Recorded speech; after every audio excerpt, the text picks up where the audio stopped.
जय हिंद दोस्तों, स्वागत है आपका आपके अपने YouTube चैनल चुन्नू जी के सेंटर पर। मैं राकेश कुमार राय आपके लिए लेकर आया हूं एसएससी सामान्य विज्ञान।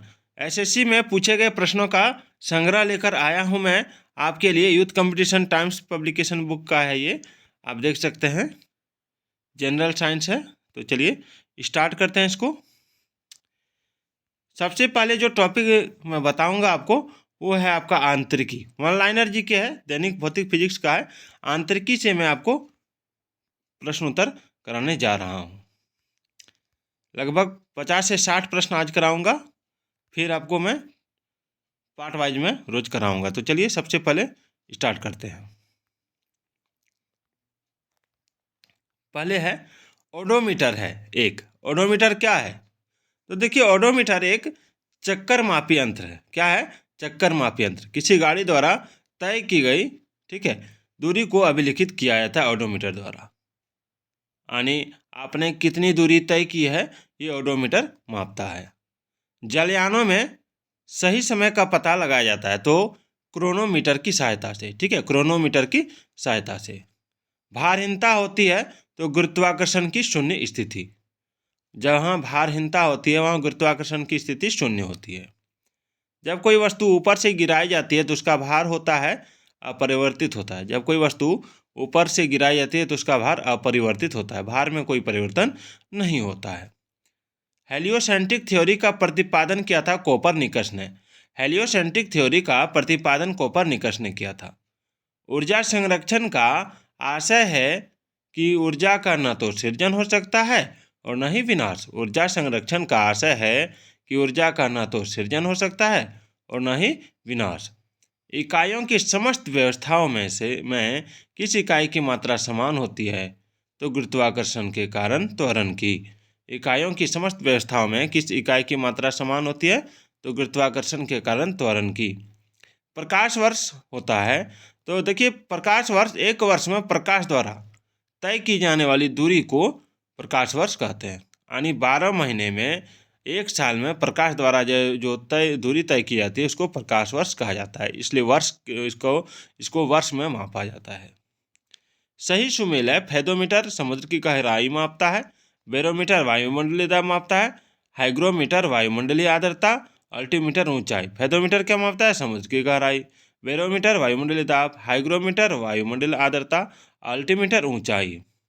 पदार्थ के संवेग और वेग के अनुपात से भौतिक राशि प्राप्त की जाती है। तो द्रव्यमान उसको कहते हैं द्रव्यमान, यानी संवेग बराबर द्रव्यमान गुना वेग। देखिए, पदार्थ के संवेग और वेग के अनुपात से भौतिक राशि प्राप्त की जाती है, उसको कहते हैं द्रव्यमान, ठीक है। और संवेग बराबर होता है द्रव्यमान गुना वेग। बल गुणनफल है द्रव्यमान और त्वरण का। बल किसका गुणनफल होता है? द्रव्यमान और त्वरण का। जिस तत्व के परमाणु में 2 प्रोटॉन 2 न्यूट्रॉन और 2 इलेक्ट्रॉन हो उस तत्व की द्रव्यमान संख्या होगी 4। देखिए, जिसमें दो प्रोटॉन 2 न्यूट्रॉन होता है और 2 इलेक्ट्रॉन होता है, ठीक है, उसमें उसकी जो द्रव्यमान संख्या होती है वो 4 होती है। आप एक लिफ्ट में खड़े हैं तो लिफ्ट के फर्श पर आपके भार द्वारा लग रहा बल लिफ्ट के 9.8 मीटर प्रति सेकेंड स्क्वायर के त्वरण से नीचे आते समय शून्य होगा, ठीक है। जब एक पत्थर को चांद की सतह से पृथ्वी पर लाया जाता है तो इसका भार बदल जाएगा, परंतु द्रव्यमान नहीं बदलता। लोलक की कालावधि लंबाई के ऊपर निर्भर करती है। लोलक की कालावधि लंबाई के ऊपर निर्भर करती है। न्यून तापमानों के अध्ययन का अनुप्रयोग होता है अंतरिक्ष यान यानी शल्यकर्म में। न्यून तापमानों के अध्ययन क्रायोजेनिक्स का अनुप्रयोग होता है अंतरिक्ष यान और शल्यकर्म में। गुरुत्वाकर्षण शक्ति को पार करने के लिए फेंकी गई वस्तु का पलायन वेग प्रति सेकंड होना चाहिए 11.2 किलोमीटर प्रति सेकंड। गुरुत्वाकर्षण शक्ति को पार करने के लिए फेंकी गई वस्तु का पलायन वेग प्रति सेकंड होना चाहिए 11.2 किलोमीटर प्रति सेकंड। समान ऊंचाई से पृथ्वी पर गिराए गए लकड़ी, मोम व लोहे के टुकड़े एक साथ पहुंचेंगे तो समान गुरुत्वाकर्षण के कारण। समान ऊंचाई से पृथ्वी पर गिराए गए लकड़ी, मोम व लोहे के टुकड़े एक साथ पहुंचेंगे समान गुरुत्वाकर्षण के कारण। सूर्य से पृथ्वी की दूरी लगभग है 149.8 मिलियन किलोमीटर। सूर्य से पृथ्वी की दूरी लगभग है 149.8 मिलियन किलोमीटर। सूर्य और पृथ्वी के मध्य दूरी 1/4 कम हो जाए तो सबसे अधिक संभावना होगी पृथ्वी जलकर भस्म हो जाएगी। पृथ्वी जलकर भस्म हो जाएगी। सूर्य और पृथ्वी के मध्य दूरी 1/4 कम हो जाए तो सबसे अधिक संभावना होगी तो पृथ्वी जलकर भस्म हो जाएगी। पेंडुलम घड़ी तीव्र गति से चल सकती है शीतकाल में। पेंडुलम घड़ी तीव्र गति से चल सकती है शीतकाल में। गर्मी में पेंडुलम घड़ी के लोलक की लंबाई बढ़ने से उसकी गति हो जाती है कम। गर्मी में पेंडुलम घड़ी के लोलक की लंबाई बढ़ने से उसकी गति कम हो जाती है।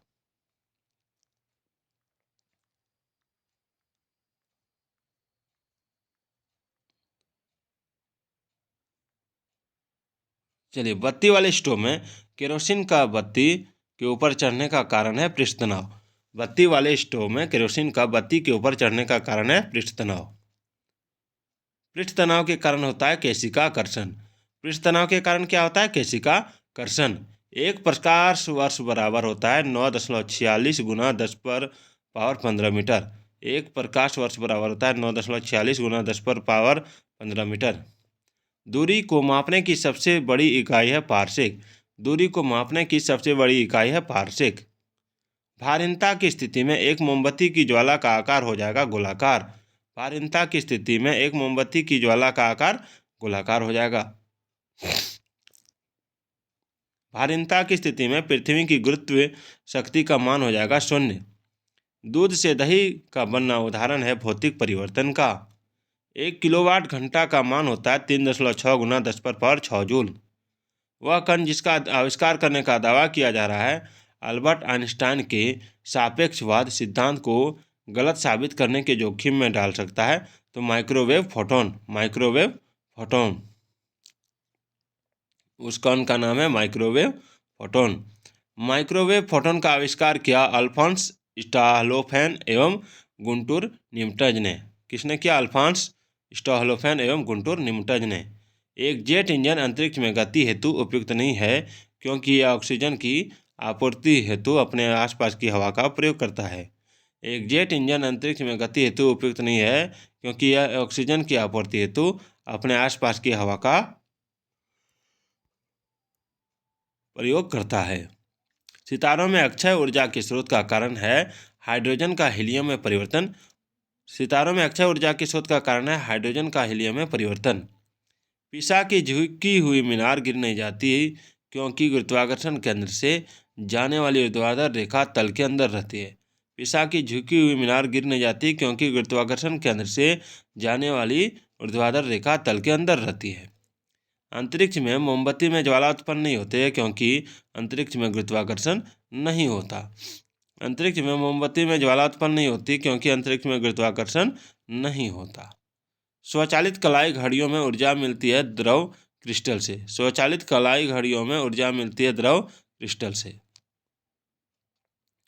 पृथ्वी पर से चंद्रमा के पृष्ठ का केवल एक ही फलक दिखाई देता है क्योंकि पृथ्वी पर से चंद्रमा के पृष्ठ का केवल एक ही फलक दिखाई देता है क्योंकि अपने अक्ष पर चंद्रमा के घूर्णन का काल उसके पृथ्वी के चारों ओर घूमने के काल के बराबर होता है।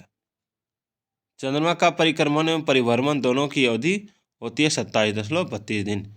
परिक्रमण एवं परिभ्रमण दोनों की अवधि होती है 27.32 दिन। चंद्रमा का वह भाग जो पृथ्वी से दिखाई पड़ता है 59% है। चंद्रमा का 59% भाग पृथ्वी से दिखाई पड़ता है। चंद्रमा का आकार है पृथ्वी का 1/4 भाग। चंद्रमा का चमकीला भाग है पर्वत। चंद्रमा पर स्थित सर्वोच्च पर्वत है लिबनिटज पर्वत जिसकी ऊंचाई है 10,660 मीटर। हेलियोसेंट्रिक थ्योरी के अनुसार ब्रह्मांड का केंद्र सूर्य है और जियोसेंट्रिक थ्योरी का प्रतिपादन किया टॉलेमी ने और जियोसेंट्रिक थ्योरी के अनुसार ब्रह्मांड का केंद्र पृथ्वी है। किस वैज्ञानिक ने पहली बार कहा था कि पृथ्वी सूर्य के चारों ओर चक्कर लगाती है और पृथ्वी ब्रह्मांड का केंद्र नहीं है? तो कोपरनिकस ने। किसने कहा था? कोपरनिकस ने। तो दोस्तों आज का ये 60 से 70 सवाल मैंने आपको बताया, कैसा लगा कमेंट करके ज़रूर बताइएगा। 60-70 से ज़्यादा ही सवाल होंगे। कल मैं आपके लिए 100-200 सवाल लेकर आऊँगा सामान्य विज्ञान से। पूरा वीडियो देख के कल कमेंट जरूर कीजिएगा कि सारे सवाल आपको कैसे लगते हैं। तो फिर मिलते हैं। जय हिंद, जय भारत।